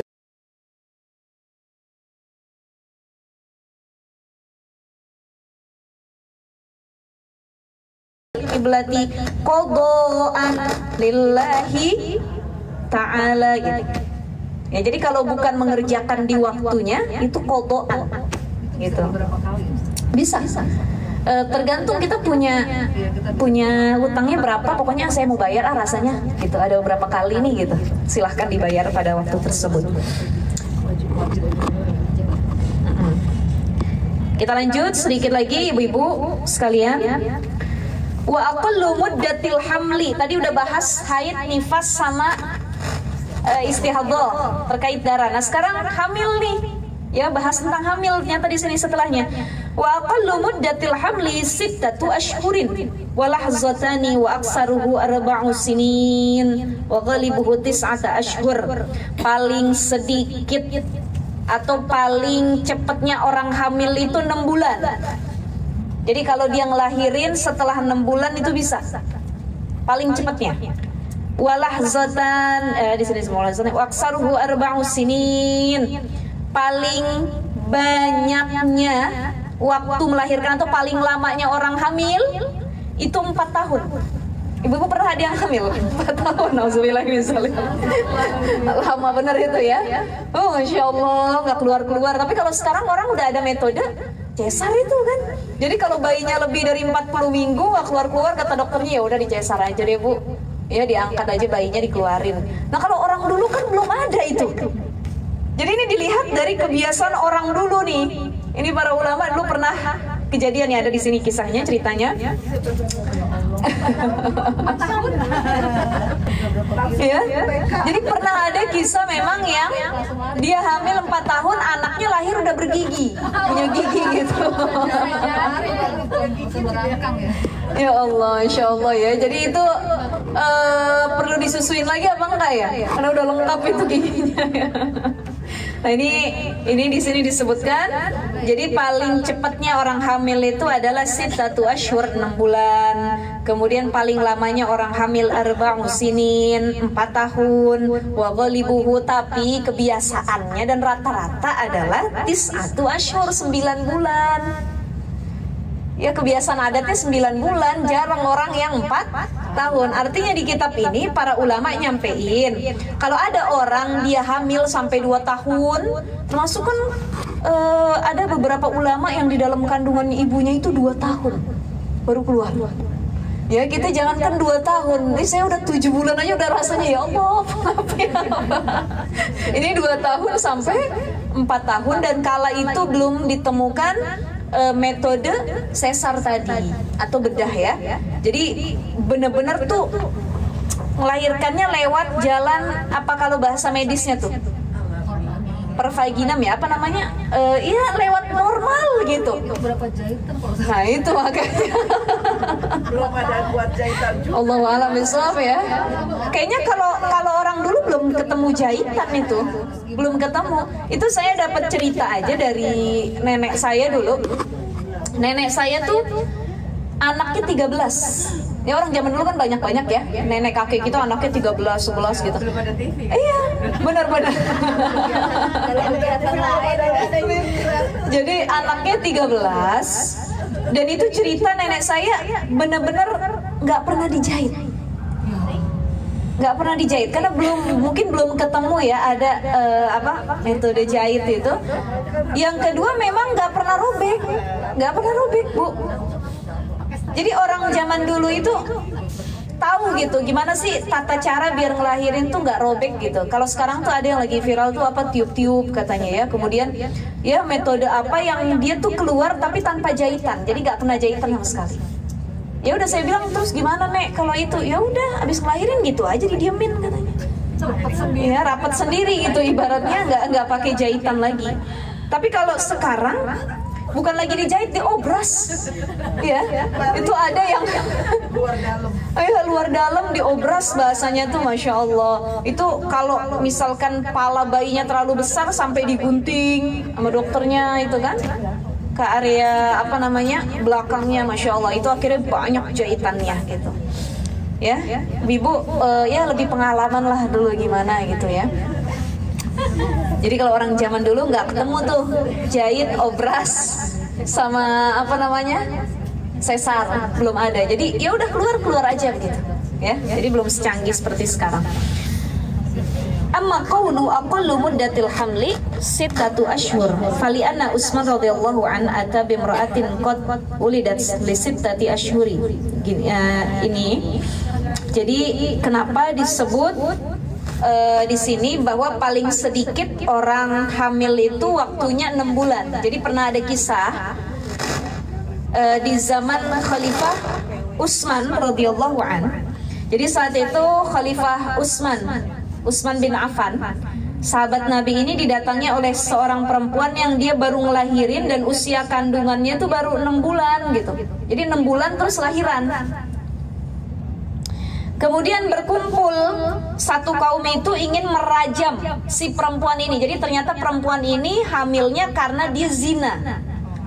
Dia zinanya zina muhson, harus dirajam, dikubur setengah badan, dilempari batu sampai mati. Itu bedanya zina muhson sekali lagi yang kemarin dengan ghairu muhson.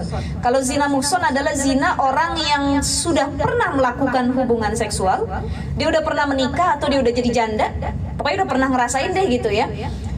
Dan sudah punya pasangan halal tapi dia berzina dengan orang yang lain. Itu disebut dengan zina muhson, hukumannya tadi dirajam, dikubur setengah badan, dilempari batu sampai mati. Harusnya begitu kalau hukum Islam. Tapi kalau di sini orang ada zina muhson dikawinin, zina ghairu muhson dikawinin gitu ya. Ada yang dia kepincut pelakor nih, dia nikah. Akhirnya dinikahin pelakornya, istri jadi janda yang pertama. Itu banyak juga kejadian begitu ya.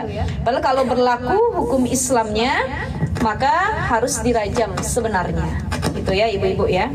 Nah ini kejadian nih, seorang perempuan yang baru melahirkan, dia dikumpulkan oleh satu kaum, disuruh dirajam. Faqala Ibnu Abbas radhiyallahu anhuma, maka di sini Ibnu Abbas mengatakan pada kisah perempuan yang datang dia menghadap ke Utsman untuk menyerahkan dirinya dirajam.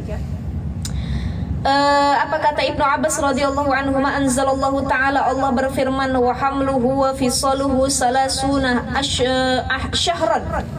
Ya, waktu hamil dan menyusui itu adalah 30 bulan. Wa anzala, dan turun ayat yang lain, wa fisaluhu fi amain, waktu menyusuinya itu adalah 2 tahun. Artinya apa? Waktu untuk memisahkan ibu dan anak itu kalau bisa setelah 30 bulan. Jadi 30 bulan di sini adalah 24 bulan masa menyusui, 6 bulan adalah minimal masa hamil, melahirkan. Jadi totalnya 30 bulan.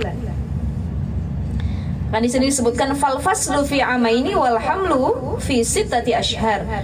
Faruja'u ila qawlihi fasara ijma'an. Ya, jadi seperti itu. Waktu menyusui itu paling dikitnya adalah tahun, tapi ada anak yang lebih dari 2 tahun dia masih tetap nyusu. Ada, ya. Ya saya punya, oh iya, Masya Allah lama ya Bu Ito ya. Oh itu apa, nggak disapi-sapi atau susah nyapinya? Ya, jadi masa sebenarnya waktu paling tepatnya itu adalah 2 tahun. Lebih dari itu boleh, cuman ya masing-masing sih dari kita ya Bu ya. Itu biasanya itu sih. Iya, merasa nggak tega. Tapi ini masih keluar asinya. Masya Allah. Ya Robby, 4 tahun tuh ya. Oh ada yang begitu ya, sampai TK ya. Kasihan bapak. Baru mau ngomong Gak kebagian ya Bu ya. Nah itu tadi tentang kisah, ternyata orang hamil itu paling cepat berapa? 6 bulan dia sudah bisa matang keluar gitu ya. Itu kisahnya yang perempuan mau dirajam, dia hamil 6 bulan doang, kemudian melahirkan, datang ke Utsman bin Affan. Bagaimana dengan yang arba'u sinin, orang yang hamil 4 tahun? Mana kisahnya nih Ustazah? Ini jarang-jarang tapi pernah ada. Wajah rajulun ila Malik bin Dinar. Satu hari ada seorang laki-laki datang kepada Malik bin Dinar. Faqala, ia berkata, ya Aba Yahya, ida' limra'atin habli munzu 4 sinin fi kurbin syadid, katanya. Wahai Aba Yahya, ini ada laki-laki datang ke siapa? Malik bin Dinar. Dia minta doa buat istrinya. Tolong doain dong nih perempuan nih, istri saya yang dia udah hamil selama 4 tahun kagak keluar-keluar.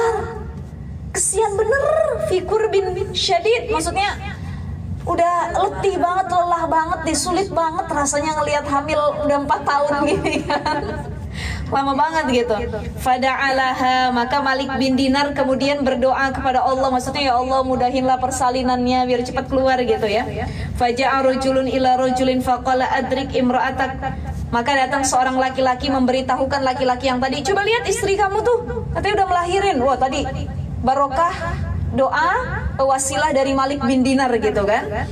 Fadhahabar rajul sumaja'a wa ala raqibatihi gulam ibnu 4 sinin gitu ya. Nah ternyata istrinya pas dia lihat udah ngelahirin dan anaknya itu usianya udah 4 tahun. Ya, udah numbuh gigi di sini. Qad istawat asnanuhu wallahu alam. Jadi ini pernah ada cerita di zaman Malik bin Dinar. Ini pas turun itu udah lebih tua daripada usia bayi-bayi yang lainnya. Udah bisa ngomong langsung ya. Iya gitu.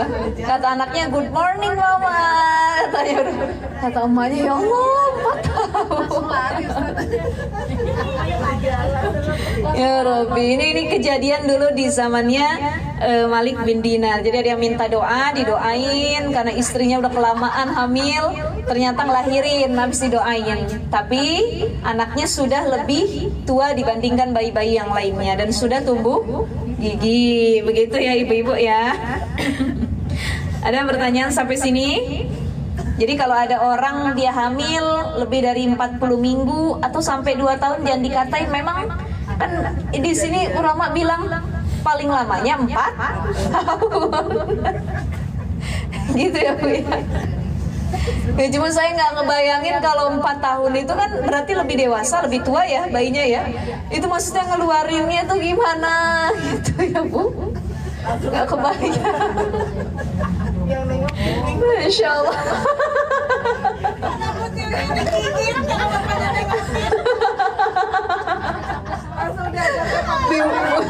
Bu Tiwi kadang-kadang statementnya di luar nurul semua.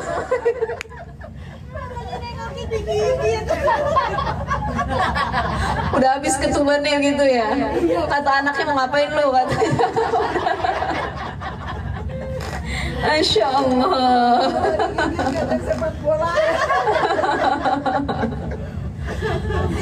Aduh ya Allah ya Rahman. Tapi itu jarang ya Bu, jarang gitu. Ya doain saya mudah-mudahan 9 bulan nih Bu. Alhamdulillah. 9 bulan 10 hari. Ya, insya Allah begitu ya Bu ya. Itu kan normal Ustazah. kemarin saya baru dari dokter, gitu. Pindah-pindah rumah sakit juga kan. Nah emang PR saya tuh di HB, jadi mengarah ke talasemia itu. Ternyata HB-nya tuh kemarin pas pulang umroh sempat di 8,3, ferritinnya tuh rendah juga. Jadi kata dokter ini takut prematur atau memang ya itu takutnya prematur gitu. Jadi belum cukup bulan dia udah keluar gitu anaknya, karena kan HB-nya rendah ya. Ya makanya kalau saya sih pengennya normal, karena anak pertama dulu kan normal, alhamdulillah langsar lungsur gitu bahasa kitanya. Cuman dokter ngasih choice pilihan, dikasih kemarin tuh transfusi zat besi, tapi saya tuh nggak pernah yang pusing-pusing mana tuh enggak Bu gitu. Pas dicek HB bawaannya mungkin pas bawaan hamilnya ternyata HB-nya rendah gitu. Jadi ditransfusi zat besi, dikasih obat penambah darah juga. Kata dokter sih syukur-syukur nggak kontraksi dini gitu, nggak kontraksi dini. Sarannya sih kemarin suruhnya cesar katanya. Menurut alam saya mintanya yang terbaik, gaji yang terbaik gitu. Yang penting buat ibunya, anaknya sehat, selamat. Mau normal mau cesar ya nggak apa-apa, sama aja gitu, nggak masalah gitu ya Bu ya.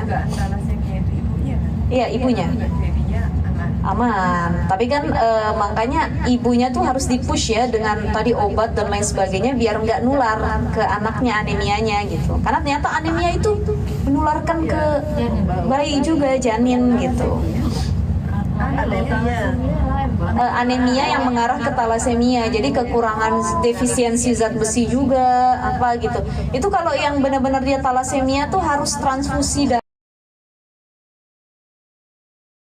Talasemia tuh harus transfusi darah. Talasemia tuh harus transfusi darah. Talasemia tuh harus transfusi darah. Talasemia tuh harus transfusi darahnya sama ibu-ibu. Mudah-mudahan cukup bulan lancar sehat. Jangan sampai 4 tahun dah. Lamaan, masa saya ngajar Bang DKI tiap hari. Langsung sekolah anaknya nanti lahir-lahir ya.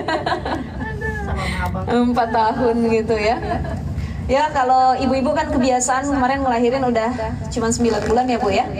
Alhamdulillah ya, nggak ada yang lebih dari itu. Paling banternya itu di 40 bulan gitu. Sebelum 9 bulan. Oh iya. Berarti 34 ya? 34 minggu, tapi normal Bu. Maksudnya bayinya alhamdulillah enggak kenapa-napa gitu. Oh, itu masuknya prematur ya? Prematur ya? Oh, beratnya juga? Sudah. Oh, karena dokter saya ini benar-benar geget yang sekarang nih. Jadi dia bilang kalau di bawah 36 itu prematur. Di bawah 37 tuh prematur katanya. Sedangkan anak saya yang pertama kalau sesar itu biasanya di 34 35 Sudah boleh. Sudah Sudah bisa. Oh gitu ya? Oh, jadi ngelihat matangnya si bayi gitu ya? Kalau sudah Berat badannya sudah cukup Bagus gitu ya? Oh, soalnya anak saya kan yang pertama tuh lahirnya 36 minggu 5 hari, 2 hari lagi 37. Tapi dokter itu bilang masih prematur katanya. Padahal itu lahir normal, berat badannya cukup, terus emang alhamdulillah nggak masuk ICU atau apa, enggak, lancar gitu. Cuman ya beberapa dokter mungkin punya penilaian ya, pertimbangan tersendiri gitu. Jadi dokter saya itu bilangnya minimal di angka 37 ke atas itu sudah matang secara keseluruhan katanya gitu. Ya insya Allah dia lancar, mudah-mudahan ya ibu-ibu ya. Ini kita bahas. Nah terakhir wa yahrumu bil haid wan nifas samaniyatu asya'a. Jadi yang diharamkan bagi orang yang lagi haid, lagi nifas apa saja? Salat dia nggak boleh haram. Wasaum puasa nggak boleh. Wa qiraatul Quran baca Quran. Wa masul mushafi menyentuh Al-Quran. Wa hamluhu membawanya. Kemudian lagi wadukhulul masjid, masuk ke dalam masjid. Selanjutnya wattawafu, dia tawaf di Baitullah. Selanjutnya lagi wal wat'u wal istimta'u fi ma baina surrati war rukbati, berhubungan intim suami istri atau istimta bersenang-senang di antara as-surah wa rukbah, pusar sampai lutut itu nggak boleh. Tapi dari pusar ke atas halal, boleh ya. Jadi kalau ibu-ibu lagi nifas 60 hari itu Bu, Masya Allah, kesian suaminya nungguin 60 hari kan ya. Berarti 40 hari ya boleh bersenang-senang tadi dari pusar ke atas. Jadi say hello nggak apa-apa, silahkan ayah, pokoknya halal kalau dari yang tadi sampai atas. Tapi kalau dari pusar ke bawah di sini disebutkan fima baina surrati wa rukbati, itu haram, nggak boleh suami bersenang-senang atau menyentuh istrinya yang sedang haid ataupun nifas. Ya, jadi kita tahu bagaimana batasan-batasannya dan apa yang tidak diperbolehkan. Baik, ibu-ibu ada yang bertanya sampai sini? Silakan Bu Tiwi. Apa ini pertanyaannya? Insya Allah. Kalau haid itu udah bersih nih hari ke-6, terus hari ke-6 itu kan udah panas, terus hari ke-8-nya keluar. ditengokin. Ya, oke. Saya lagi mencerna nih, ditengokin. Oh ya. Nah, terus keluar lagi itu gimana? Keluarnya tapi ngeflek. Oke. Ditengokinnya halal. Kan udah suci. Nggak apa-apa. Tapi setelah ditengokin keluar lagi ya berarti haid lagi. Nggak boleh ditengokin lagi. Kudu nunggu suci selesai baru nanti ditengokin gitu. Gitu ya Bu ya. Bahasanya ada-ada aja deh emang ya.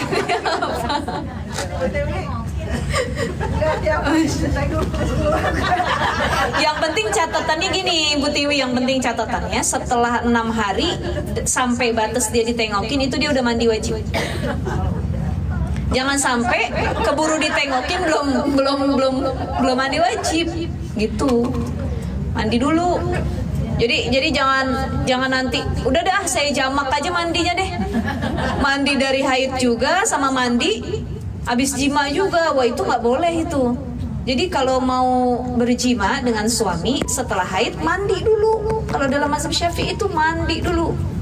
Mandi dulu udah suci baru hubungan.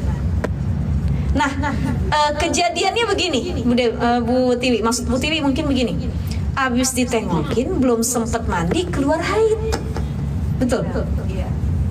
Mandi nggak atau gimana gitu? Nanti mandinya dijamak setelah kelar haid. Karena kalau Bu Tiwi mandi wajib dari junub, itu nggak berfaedah. Maksudnya kita tetap dalam keadaan hadas. Jadi nanti mandinya dijamak dengan pas kelar haid. Ya contoh ya.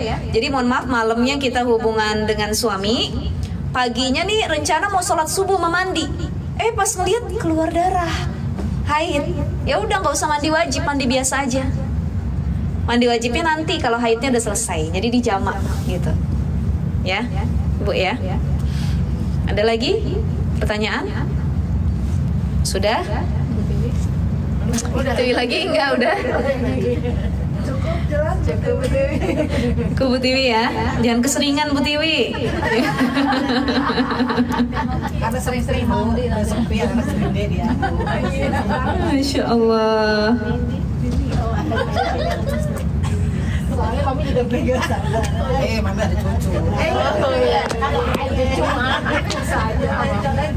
Senggol dia. Iya cucu. Iya dong. Masya Allah. Nggak ada lagi ibu-ibu? Sudah? Baik ya, alhamdulillah hari ini kita full bahas darah. Darah haid, darah nifas, darah istihadhah. Tapi tidak dengan darah-darah yang lainnya gitu ya. Itu cukup 3 tadi itu sebagai poin utama kita dalam menjalankan kehidupan sehari-hari. Kenapa sih perlu dibahas Ustazah? Haid, nifas sama istihadhah? Karena itu berkaitan dengan ibadah kita sehari-hari. Gitu. Orang keluar haid kan tadi haram sholat. Orang keluar istihadhah, oh ternyata boleh sholat. Jangan sampai gara-gara kita nggak memperdalam 3 tadi, ternyata itu bisa mengganggu bagaimana keabsahan dan kesempurnaan ibadah atau sholat kita kepada Allah Subhanahu Wa Taala. Jadi harus diperdalam dan insya Allah nanti dibuka-buka lagi, diajarin sama keluarga kita biar nggak lupa ya, Ibu ya. Alhamdulillahirabbil alamin, karena sudah jam hampir setengah 12. Nggak kerasa ya Bu ya. Baik kalau Bu Tiwi udah nanya gitu ibaratnya. Habis aja waktu rasanya. Satu pertanyaan Ustaz. Boleh Bu Fitra, silahkan. Di luar nurul Di luar.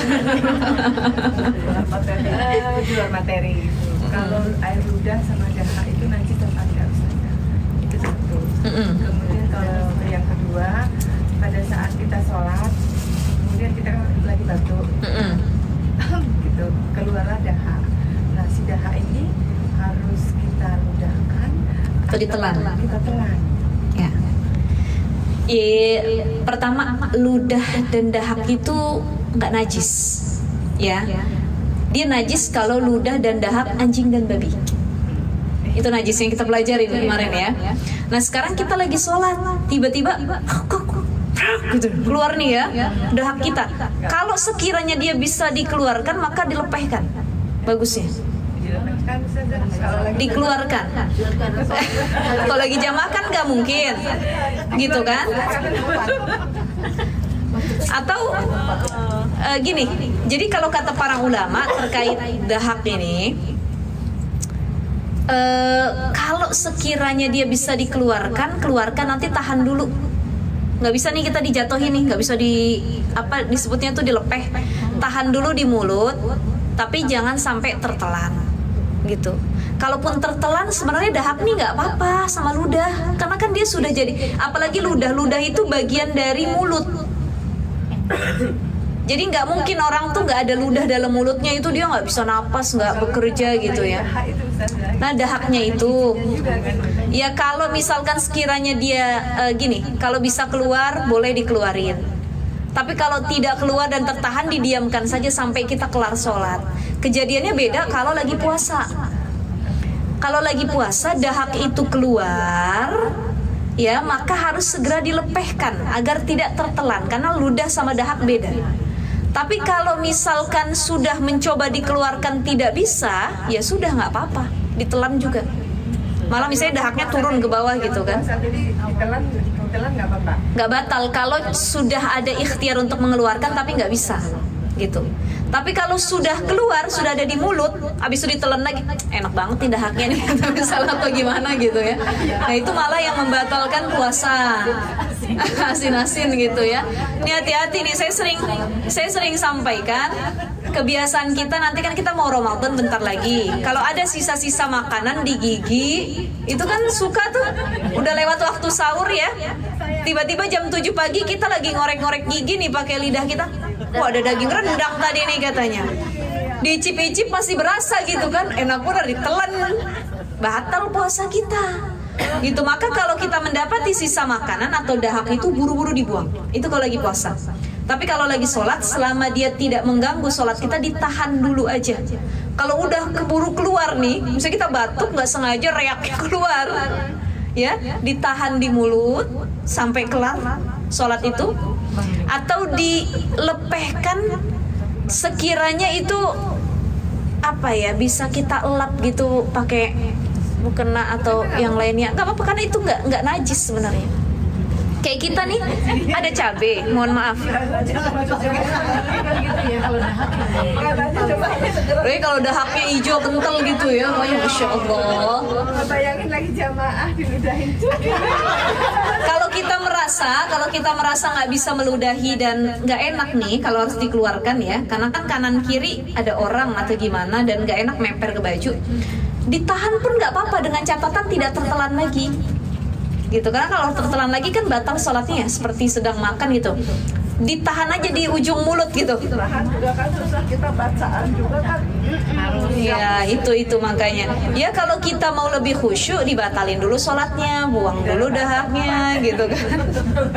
Udah 3 rakaat. Lebih enak lagi. Tanggung ya. Ya Allah ya Rahman. Walaupun itu cuman biji cabai ya ibu-ibu ya. Biji cabai, kalau kita lagi sholat nih ada biji cabai nyempil kan, kadang-kadang lagi sholat nih ini gitu kan. langsung dilepehin itu. Iya. Ya, langsung dilepehin. Sekiranya bisa dijaga untuk tidak dilepeh, silahkan. Tapi kan takutnya ketelen. Jangan biji cabai doang telan aja. Telan sama dia. Batal itu sholatnya. Ya, baik sholatnya maupun ketika dia sedang puasa gitu. Lap aja gitu. Jangan dimasukin. Ya kalau itu udah fitrahnya manusiawi ya. Ya ibaratnya lap aja dah pakai mukena, kita ntar ganti mukena lagi suciin gitu. Kita nggak pinjam mukena putih. Ya Allah ya Rahman. Tapi ini kan pasti pertanyaan-pertanyaan dasar ya. Kalau lagi sholat kita keluar apa? Ingus gimana gitu. Ya kalau masih bisa ditahan, dia nih sebenarnya udah mampet banget pengen keluar nih, udah di ujung banget, tapi masih bisa kita tahan ya tahan. Tapi nggak ketahan tiba-tiba keluar sampai sini, gimana gitu ya? Boleh kita mengelapnya dengan catatan tidak lebih gerakan dari 3 kali. Ini sampai 10 kali ngelap ingus mulu gitu. Udah deh batalin aja dulu, maksudnya dibersihkan dulu baru fokus sholat lagi gitu. Sekali 2 kali tidak melebihi 3 kali nggak apa-apa ya. Gitu ya Bu Tiwi. Ya seperti itu. Ada lagi ibunya? Sudah ya? Alhamdulillahirabbil alamin. Baik. Kita akhiri kajian kita pada hari ini. Insya Allah minggu depan apa yang kita bahas Ibu-ibu? Minggu depan? Bulan depan ya? Oh iya tahun depan kita nih, Masya Allah 2024 ya. Ini tahun depan itu kita bahas. Tadi ntar kita bahas lebih lanjut ya terkait yang haram bagi orang haid dan nifas satu-satu. Kemudian bagi orang yang junub, tuh yang junub juga ada hal yang diharamkan. Jadi orang haid, nifas ada yang diharamkan apa saja. Orang yang junub, mohon maaf, dia habis keluar air mani atau mimpi basah, junub itu atau habis berhubungan intim suami istri, maka dia juga ada hal yang harus dijauhi atau dilarang untuk dilakukan sebelum dia mandi wajib. Oke, nanti selanjutnya kita nggak kerasa nih kita masuk kitabus sholat. Udah bab sholat tuh. Nih banyak permasalahan sholat nanti di dalamnya ya. Insya Allah sehat walafiat. Terakhir kita ngaji Februari ya ibu-ibu. Mungkin nanti di Februari saya minta agak di awal aja kayaknya ngajinya. Karena khawatir saya HPL-nya akhir Februari. Jadi takutnya lagi di sini mau ngelahirin kan ribet juga nanti. Ya gitu ya. Jadi nanti mungkin kita pindah ke awal atau di pertengahan gitu ya. Di awal lah amannya. Ya karena nanti Maret itu sudah Ramadan tanggal 12 kalau nggak salah. 11 Maret itu sudah Ramadan. Berarti kita sekalian penutupan pengajian ya. Februari ya, penutupan nanti masuk lagi insyaallah ba'da Syawal. Ba'da bulan ba'da lebaran ya. Insyaallah ibu-ibu sehat walafiat semuanya. Kita baca lagi Ummul Quran Suratul Fatihah. Wabil khusus buat kita yang hadir semua, mudah-mudahan Allah sehatkan badan kita, panjang umur kita, bisa sampai kita ke bulan suci Ramadan, dimudahkan segala hajat kita, dijadikan keluarga kita sakinah mawaddah warahmah, dan dijadikan anak cucu keturunan kita anak yang solih dan solihah. Ala hadhihi niyah wa ala kulli niyatin solihah. Al-Fatihah. A'udzu billahi minasyaitonir rajim.